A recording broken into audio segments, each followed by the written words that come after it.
नीयत में खोट। गीता को जन्म से ही एक चीज उसके परिवार से मिली थी और वो थी जिम्मेदारी। बेटा गीता, बाजार से ब्रेड लेकर आ जा। तेरे छोटे भाई बहन को भूख लगने का समय हो रहा है।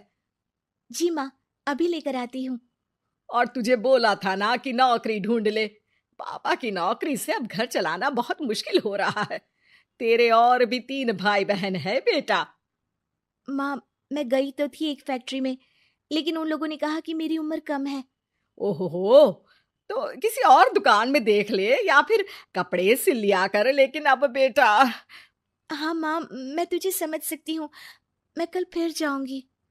बेटा देख ले, पिता भी बुजुर्ग हो चले हैं। मैं कभी कभी सोचती हूँ कि 4 घर का काम पकड़ लूं, लेकिन ये समाज। गीता माँ को गले लगाकर वहां से चली जाती है। धीरे धीरे वक्त गुजरता है और गीता के पिता से भी काम नहीं हो पाता है। अरे गीता की माँ, अब काम करते हुए हाथ कांपते हैं। किसी भी बच्चे की शादी नहीं हुई है। चिंता होती है, पता नहीं घर कैसे चलेगा। तभी पास की मौसी उन लोगों के घर आती है।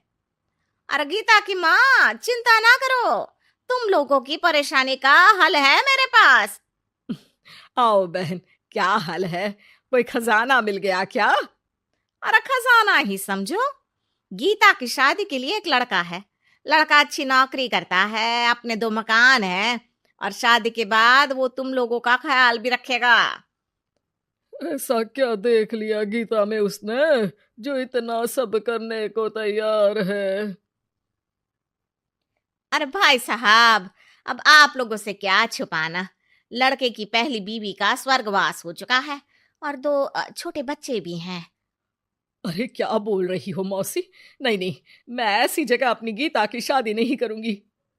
हाँ, मैं भी गीता को किसी ऐसे घर में नहीं भेजूंगा जहां 2 बच्चे पहले ही हो। देखो, गीता मेरी भी बेटी जैसी ही है। अरे लड़का बहुत ही शरीफ है, हो सकता है उसके भाग्य में गीता हो। कोई अब नहीं, बच्चे इतने छोटे हैं कि असली माँ और सौतेली माँ में फर्क भी नहीं समझेंगे। अरे लेकिन गीता ही क्यों? क्योंकि गीता को मैं जानती हूँ, कोई दूसरी लड़की उन बच्चों का जीवन खराब कर देगी। काफी मनाने के बाद और हालात को देखते हुए गीता की शादी गणेश के साथ हो जाती है। गीता, मैं ऑफिस जा रहा हूँ। तुम्हें कुछ चाहिए तो मैं ले आऊंगा। मुझे कुछ पैसे दे दीजिए, मैं घर जाना चाहती हूँ। अरे लेकिन बच्चे। आप बच्चों की चिंता मत करिए, वो भी नानी का घर देख लेंगे। गणेश को गीता की बात अच्छी लगती है। वो उसे पैसे देकर ऑफिस चला जाता है। गीता दोनों बच्चों को लेकर माँ के पास जाती है।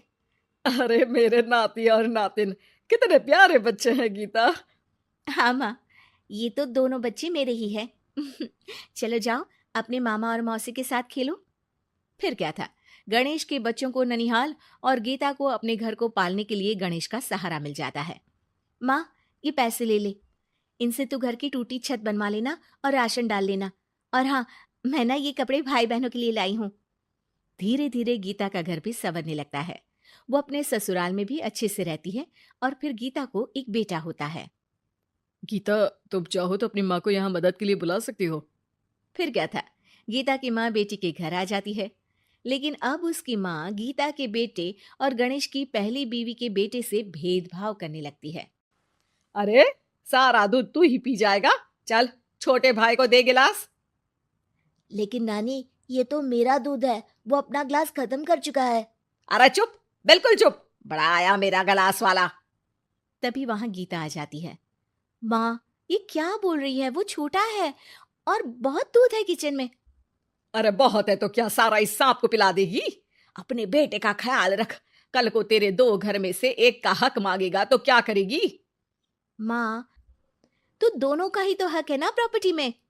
अरे ना बेटा, सारा हक इस छोटे का है। तू समझती नहीं, कल को बड़ा होकर ये तेरे बेटे को जान से भी तो मार सकता है। अब माँ सारा दिन गीता को गणेश की पहली पत्नी के खिलाफ कान भरती। अब गीता भी माँ के रंग में रंग जाती है। एक दिन, सुनिए ना, हम लोगों के 2 घर हैं, एक घर क्यों ना मेरे बड़े भाई को दे दे, उसकी शादी हो गई है। और फिर हमारे तो दोनों बच्चे छोटे हैं, बड़े होंगे तब तक तो वो घर हमारे काम का नहीं है ना जी। सीधा साधा गणेश क्या कहता, वो मान जाता है और फिर गीता का भाई उसके एक मकान में शिफ्ट हो जाता है।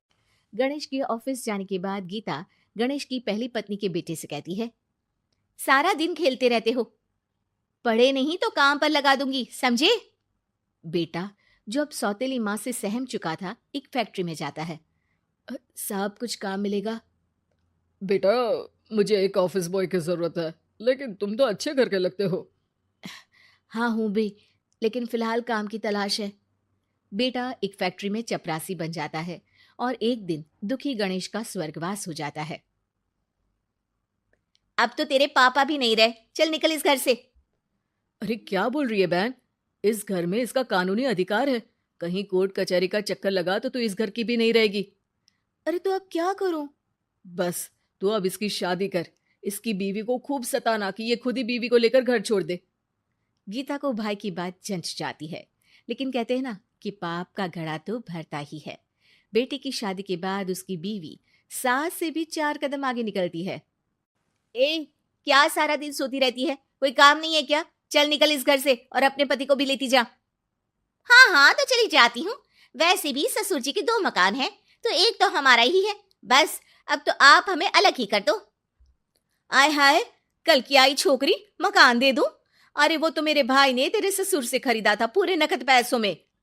अच्छा, तो कागज दिखा दो और जो मकान बिकने में पैसा आया उसमें हिस्सा दो, तभी घर खाली करूंगी। सास का पारा 7वें आसमान में चढ़ जाता है, लेकिन करती भी तो क्या, ना तो उसके पास कागज थे और ना ही पैसे। और हाँ सासू माँ, वो मेरी शादी में जो भर भर के जेवर पहने थे ना आपने, वो भी इनकी असली माँ के हैं। उन जेवर पर भी मेरा अधिकार है। देखा था मैंने अपनी पहली सास के फोटो में वो गहने पहने हुई। कितनी सुंदर थी वो, कितना जच रहा था उन पर ये सब। सास तो बहू की बात सुनकर दंग रह जाती है। हे भगवान, ये तो बहुत ही तेज है। इससे पंगा लूंगी तो ना घर की रहूंगी ना गहनों की, और पैसे भी हाथ से चले गए। अब क्या था, गीता को सालों बाद उसका तोड़ मिल जाता है। अब घर में सुख शांति हो जाती।